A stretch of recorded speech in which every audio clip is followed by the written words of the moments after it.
What do I say now that I have been asked to previously weigh in on a very controversial topic and then subsequently misquoted or taken out of context? Hi, I'm Melly Williams, founder of The Diplomatic Scribe, a communications company that helps high profile individuals bounce back from a scandal or a crisis situation. And the way I do that is I help craft all forms of public communication on their behalf, and I even help navigate those messy, behind the scenes private conversations and negotiations as well. Okay, so when you are responding to the negative backlash after being misquoted or taken out of context on a very, very controversial subject, I want you to include three things in that statement. Number one, you want to explain to the audience how you really feel. Now, I'm going to list these three and then I'm going to go back and explain. So, again, number one, explain to the audience how you really feel about the subject you were asked to weigh in on. Number two, use the word particular or particularly, which points back to a very specific situation, topic, or issue. Number three, actually explain whether you've been misquoted or taken out of context, and then leave it at that. I'll explain exactly what I mean in a moment. So, going back to number one, tell the audience how you really feel about that controversial issue you were asked to weigh in on. So remember, you've been misquoted or taken out of context, and it put you in a very negative light. Place yourself back in the positive light by letting people know how you really feel about the subject, so long as that is going to put you actually in that positive light. Let me give you an example. Let's say you were misquoted or your comments were taken out of context with regard to the Black Lives Matter movement, which gives the audience or the world the impression that you're against Black lives, or that you don't believe Black Lives Matter. You're going to want to say something like this in your statement, and I'm just kind of going off the top of my head.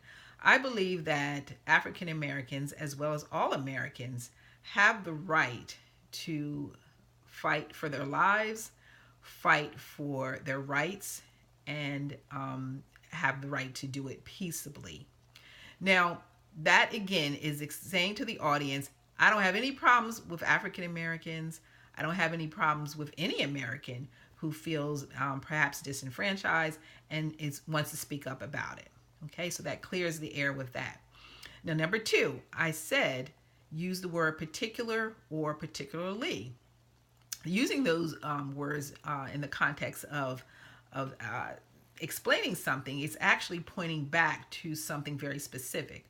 So again, you could just say, I have no problems with African Americans or anyone peaceably protesting or fighting for their rights.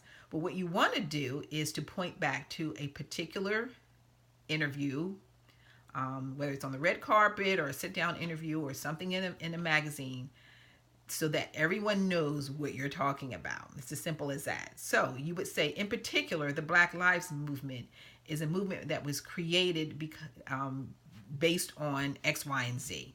And it is a very, very lively, that's the wrong word to use, but it's a movement that has gained a lot of steam, and I appreciate and understand anyone involved in that movement. So what I'm getting at, again, throwing out these sort of phrases off the cuff, but I want you to know that when you are speaking about a particular or misquoted or taken out of context with a very specific issue, point back to that specific issue. Okay? Now, number three, use or tell the audience whether you've actually been misquoted or taken out of context, because they're two separate things. If you've been misquoted, you want to say, I did not say that, and it has to be unequivocal.